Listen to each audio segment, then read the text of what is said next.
On point Bharat पे आपका बहुत बहुत स्वागत है सर। सर मेरा सवाल आपसे ये है कि पंजाब केसरी जो हर साल ब्लड डोनेशन कैंप लगाता है, इसके पीछे क्या मकसद है आपका?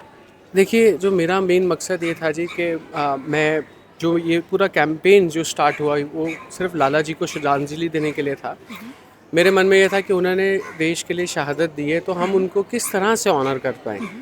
तो then someone suggested me, rather मैं एडिटर इन चीफ डिजिटल के जो हैं हमारे मिस्टर नरेश अरोड़ा, उन्होंने कहा जी कि आप रक्तदान कैंप लगाइए, क्योंकि उन्होंने खून देश के लिए दिया है। तो अगर उनकी याद में रक्तदान होगा तो इससे अच्छी श्रद्धांजलि उनको नहीं हो सकती। जी सर, लाला जगत नारायण जी के आप वंशज हैं, वारिस हैं। आप नौजवानों को कोई उनका सबसे बड़ा जो प्रिंसिपल है वो बताना चाहेंगे, शेयर करना चाहेंगे?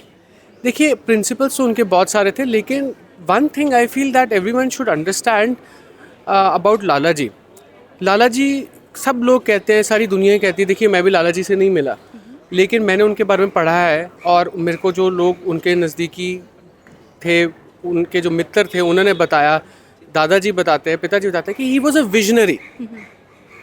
जो उनका विजन था ना, और उस विजन पर वो चलते थे। जी तो एक अपनी उम्र से आगे सोचना, और वो भी देश के लिए आगे सोचना, जी I think that's a very great skill to have. जी एंड ये किसी एक इंसान के पास नहीं, हम सबके पास है। जी। तो अगर हम इस क्वालिटी को आगे बढ़ाएं कि हम देश की सेवा कैसे कर सकते हैं, आगे कैसे बढ़ सकते हैं, और आने वाली आपदा को देख पाना, I think it's a wonderful skill that I want everyone to have. Sir, Lala Jagat Narayan जी के सपनों का भारत कब तक बन जाएगा, क्योंकि we are still a developing country, इस पे आप क्या कहेंगे? देखिए, डेवलपमेंट तभी हो पाएगी जी जब हम इंडियंस अपने आप को सुधारेंगे। जी हमारी बड़ी एक प्रॉब्लम है हिंदुस्तानियों की ना, कि हम ब्यूरोक्रेट्स के ऊपर डाल देते हैं बात, हम मंत्रियों के ऊपर बात डाल देते हैं, पर हम एक बात नहीं समझते कि वो ब्यूरोक्रेट्स, वो मंत्री, वो सब लोग हम लोगों में से तो चुने गए हैं। जी प्रॉब्लम ये है कि हम खुद किसी प्रॉब्लम का सोल्यूशन नहीं बन पा रहे हैं। फॉर एग्जांपल, अब हड़ आए हैं पंजाब के अंदर, जी मैं मानता हूँ बहुत नुकसान हुआ है, और हम भी पंजाब किसी ग्रुप ने भी लोगों की बहुत मदद की है, लेकिन जो शहर है, जैसे जलंधर शहर है, जलंधर शहर में बड़े लोगों का नुकसान हुआ है। तो जलंधर में हड़ का पानी नहीं आया, जो शहरी नुकसान हुआ है वो बारिश के पानी के साथ नुकसान हुआ है। और आप सोचिए, अगर हर कंस्ट्रक्शन, जितनी कंस्ट्रक्शन हो रखी है, सरकारी गाइडलाइंस है कि आप उसके अंदर, अपनी कंस्ट्रक्शन के अंदर रेन वाटर हार्वेस्टेशन सिस्टम बनाइए।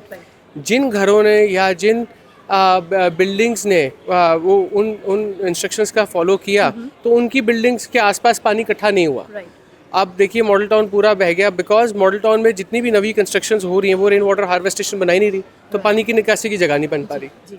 बहुत बड़ा सवाल आपने उठा दिया जिस पे हमें सोचने की ज़रूरत है। सर, अगले सवाल की तरफ बढ़ती हूँ कि आप सिटी ग्रुप ऑफ इंस्टीट्यूशंस में आए हैं, यहाँ पे आपको नौजवानों के अंदर किस तरह का जज्बा देखने को मिला?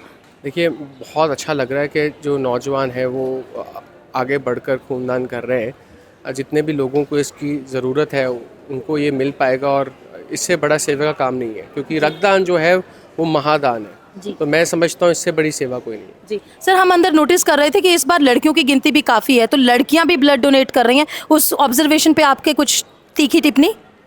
बहुत अच्छा लग रहा है जी, क्योंकि टिप्पणी से ज़्यादा इम्पोर्टेंट अप्रिसिएशन है बच्चों के लिए, कि वो सब आगे बढ़कर आकर खूनदान कर रहे हैं। सर, इस मौके पे आप ऑन पॉइंट भारत के दर्शकों को कोई मैसेज देना चाहेंगे? Donate blood. Thank you very much sir, thank you.